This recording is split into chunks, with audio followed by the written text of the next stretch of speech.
Good morning friends. आज मैं आपको क्लास 10th मैथ का लेसन 5.2 समांतर श्रेणी का अर्थमेटिक प्रोग्रेशन का क्वेश्चन नंबर एक्सरसाइज का 9th लेके आया हूं। इसमें क्या दिया है, यदि किसी एपी के तीसरे पद और 9वें पद क्रमशः 4 और -8 है तो इसका कौन सा पद शून्य होगा। ठीक है, तो आपको मैं दिखाता हूं क्या दिया है। एपी के तीसरे पद और 9वें पद, तो हमारा क्या होता है सूत्र, टीएन बराबर टीएन आर एन बराबर क्या होता है हमारा ए प्लस n माइनस 1 इंटू क्या होता है डी होता है।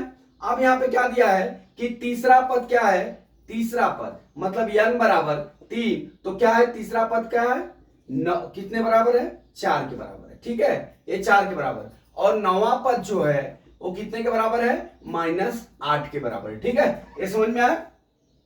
अब हम चलते हैं इसको इसमें रख के मान निकाल लेते हैं। अब यहां लिखते हैं प्रश्नानुसार क्या हो जाएगा। अब हमारा क्या दिया है, तीसरा पद जो है 4 हो जाता है, तीसरा पद जो है हमारा 4 हो जाता है। तो अब 4 बराबर हमारा क्या सूत्र होता है, 4 बराबर हमारा सूत्र हो जाएगा ये an is equal to A plus n minus 1 into D के हो जाएगा। अब हमारा a का मान क्या हो जाएगा, an बराबर कितना हो गया हमारा यहाँ पे 4 हो गया, 4 बराबर a plus n minus 1, n means 3 minus 1 into D हो गया। 4 बराबर कितना हो गया a प्लस 2d हो गया। ये हमारा समीकरण नंबर 1 बन गया। ठीक है, अब इसी तरह फिर लिखेंगे प्रश्नानुसार फिर क्या दिया है, नौवां पद n बराबर नौवां पद हमारा कितना हो जाता है -8 के हो जाता है। ठीक है, तो अब हम इसका क्या करेंगे, -8 इज इक्वल टू ए सूत्र हमारा लिख लेते हैं an is equal to an अथवा tn is equal to a plus n minus 1 into D के। अब हमारा क्या हो जाएगा -8 बराबर a प्लस n का मान कितना है 9 माइनस 1 इंटू डी। अब हमारा समीकरण क्या बन जाएगा दोस्तों, -8 ठीक है बराबर a प्लस 8d हो गया। ठीक है, ये समीकरण नंबर हमारा 2 हो गया। अब समीकरण जो 2 है उसको 1 में से घटा देते हैं, तो यहां लिखते हैं समीकरण 1 माइनस समीकरण 2 से। ठीक है, अब समीकरण 1 क्या हमारा a plus 2d is equal to 4, फिर क्या दिया है a plus 8d is equal to -8 के। अब हम चिन्ह बता लेते हैं घटाने के लिए, माइनस माइनस ये प्लस हो गया।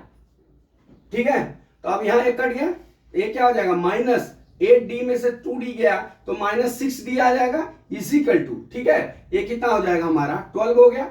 अब d इज इक्वल टू कितना हो जाएगा 12 डिवाइड बाई 6 हो जाएगा, -6 लिख लेते हैं बराबर ये कितना हो जाएगा 6 दूना 12 -2 के हो गया। d बराबर हमारा कितना आ गया -2 के हो गया। ठीक है, इतना आ गया समझ में। अब हम चलते हैं इसका मान हम समीकरण 1 में रख लेते हैं। अब समीकरण यहां लिख लीजिए, समीकरण 1 में d का मान रखने पर, ठीक है d का मान रख लीजिए। हमारा समीकरण नंबर 1 क्या है, a plus 2d is equal to 4 के। ठीक है, अब हमारा d बराबर कितना दिया है -2 के, तो a बराबर a प्लस 2 इंटू -2 के बराबर कितना हो गया 4 के।